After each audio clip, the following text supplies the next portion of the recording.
दिन था 11 जनवरी 1966 की देर रात, जब उस वक्त के प्रधानमंत्री लाल बहादुर शास्त्री का ताशकंद में निधन हो गया।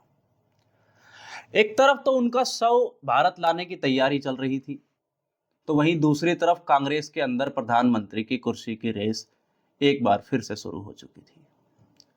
हालांकि 2 साल पहले मोरारजी देसाई प्रधानमंत्री बनने से चूक गए थे, लेकिन इस बार वो मौका नहीं गंवाना चाहते थे। मोरारजी के रास्ते में कांग्रेस सिंडिकेट खड़ा था। इस सिंडिकेट में थे के कामराज, नीलम संजीव रेड्डी, एस निजलिंगप्पा, और उनका मानना था कि मोरारजी अगर पीएम बन गए तो फिर वो किसी की भी नहीं सुनेंगे। वरिष्ठ पत्रकार और लेखक सागरिका घोष अपनी किताब Indira India's most powerful prime minister में कहती हैं कि शास्त्री के निधन के बाद एक बार फिर सिंडिकेट एक्टिव हो गया था और सिंडिकेट कांग्रेस अध्यक्ष कामराज को प्रधानमंत्री की कुर्सी के लिए मनाने में जुट गया। लेकिन कामराज ये बात जानते थे कि उस समय देश एक गैर हिंदी भाषी साउथ इंडियन को प्रधानमंत्री स्वीकार नहीं करेगा। इस कारण उन्होंने सिंडिकेट से कहा कि मुझे तो रहने ही दो, ना ठीक से हिंदी जानता हूं ना अंग्रेजी, फिर कैसे बन सकता हूं मैं प्रधानमंत्री। ये वो समय था जब इंदिरा गांधी सूचना एवं प्रसारण मंत्री हुआ करती थी। संसद में किसी भी प्रश्न का उत्तर देते हुए उनके हाथ पैर कांपते थे, जिसके चलते राजनीतिक दुनिया में लोग उन्हें गूंगी गुड़िया कहने लगे थे। ये गूंगी गुड़िया सिंडिकेट के लिए परफेक्ट चॉइस थी। तारीख थी 19 जनवरी 1965, जब इंदिरा और मोरारजी के बीच चुनाव हुआ। इंदिरा को 355 और मोरारजी को 169 सीट मिले और इस तरीके से चुनी गई इंदिरा गांधी भारत की प्राइम मिनिस्टर। लेकिन सिंडिकेट का आंकलन गलत साबित हुआ। सिंडिकेट ने जिस गूंगी गुड़िया को समझकर कुर्सी तक पहुंचाया था, दरअसल वो आयरन लेडी निकली। बात इस हद तक बिगड़ गई कि 12 नवंबर 1969 को इंदिरा गांधी को कांग्रेस पार्टी से निकाल दिया गया। दरअसल ये सब कुछ एकदम नहीं हुआ, इसके पीछे एक बहुत लंबी कहानी है।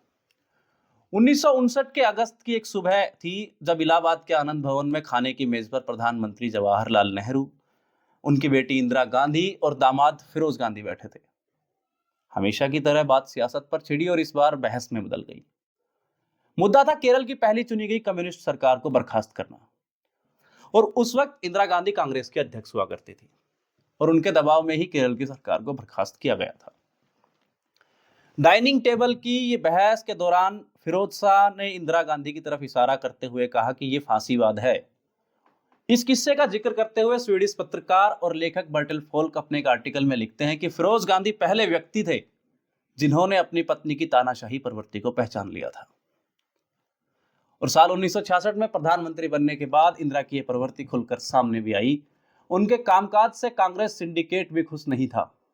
ऐसे में इंदिरा पार्टी के अंदर ही अपनी अलग से एक टीम बनाकर फैसले लेने लगी थी।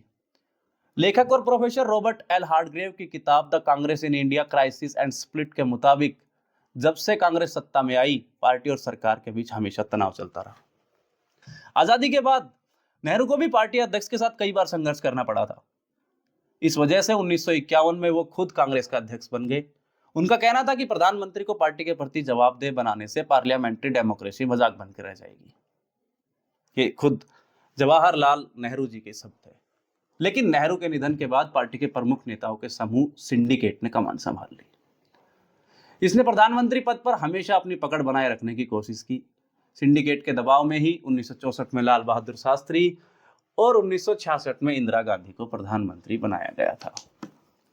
लेकिन जब इंदिरा ने अलग रुख अपनाया तो पार्टी के अंदर ये अध्यक्ष और पार्टी का संघर्ष बढ़ने लगा। देश के तीसरे राष्ट्रपति जाकिर हुसैन की हार्ट अटैक से हुई मौत के बाद 1969 में उपचुनाव कराया गया। इस चुनाव में भी प्रधानमंत्री इंदिरा गांधी अपनी पसंद का उम्मीदवार उतारना चाहती थी, लेकिन बुजुर्ग कांग्रेस नेताओं का सिंडिकेट गुट इंदिरा की नीतियों को पसंद ही नहीं करता था। इसीलिए सिंडिकेट के दबाव में कांग्रेस ने नीलम संजीव रेड्डी को अपना उम्मीदवार बनाया। इंदिरा ने इसे अपने अपमान की तरह देखा और उन्होंने उस समय के निर्दलीय प्रत्याशी रहे वीवी गिरी का समर्थन कर दिया। हालांकि शुरुआत में इंदिरा गांधी ने खुलकर ऐसा कोई खास समर्थन नहीं किया था और ना ही कांग्रेस प्रत्याशी का विरोध किया था, लेकिन चुनाव से मात्र 4 दिन पहले उन्होंने पार्टी के सांसदों और विधायकों से अपनी अंतरात्मा की आवाज सुनकर वोट डालने की अपील की थी। और 1969 के इस चुनाव में कांटे की टक्कर के बाद पहले राउंड में किसी को बहुमत नहीं मिला, लेकिन दूसरे राउंड की गिनती में इंदिरा गांधी के द्वारा समर्थित निर्दलीय उम्मीदवार वीवी गिरी कांग्रेस उम्मीदवार नीलम संजीव रेड्डी से मात्र 1% के मामूली अंतर से जीत गए।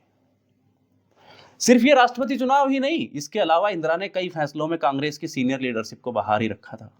जैसे जुलाई में दिए गए 1969 में इंदिरा गांधी ने देश के 14 बैंकों का राष्ट्रीयकरण कर दिया, पूर्व महाराजाओं की पदवी और सुविधाएं तक छीन ली। उस वक्त मोरारजी देसाई उप प्रधानमंत्री और वित्त मंत्री हुआ करते थे। इन नीतियों का उन्होंने खुलकर विरोध भी किया था, जिससे दोनों के बीच गहरे मतभेद हुए और 1969 में ही इंदिरा ने अपने मंत्रिमंडल से उनको निकाल दिया, जिसके बाद यह तय हो गया था कि अब कांग्रेस पार्टी टूटने की कगार पर है। कांग्रेस के उस समय के अध्यक्ष रहे एस निजलिंगप्पा के खिलाफ सिग्नेचर कैंपेन भी शुरू किया गया था। इंदिरा भी अलग अलग राज्यों में जाकर कांग्रेसियों को अपने पक्ष में लामबंद कर रही थी। इंदिरा समर्थकों ने स्पेशल कांग्रेस सेशन बुलाने की मांग की ताकि नया प्रेसिडेंट चुना जा सके। अब गुस्से में निजलिंगप्पा ने इंदिरा को ओपन लेटर लिखा और इंटरनल डेमोक्रेसी खत्म करने का आरोप लगाया। इंदिरा ने भी निजलिंगप्पा की बैठकों में भाग लेना बंद ही कर दिया। उन्होंने कांग्रेस अध्यक्ष को तवज्जो देनी बंद कर दी। अब 1969 में कांग्रेस वर्किंग कमेटी की 2 अलग अलग जगहों पर मीटिंग हुई। एक हुई प्रधानमंत्री आवास में और दूसरी कांग्रेस के जंतर मंतर रोड वाले कार्यालय में।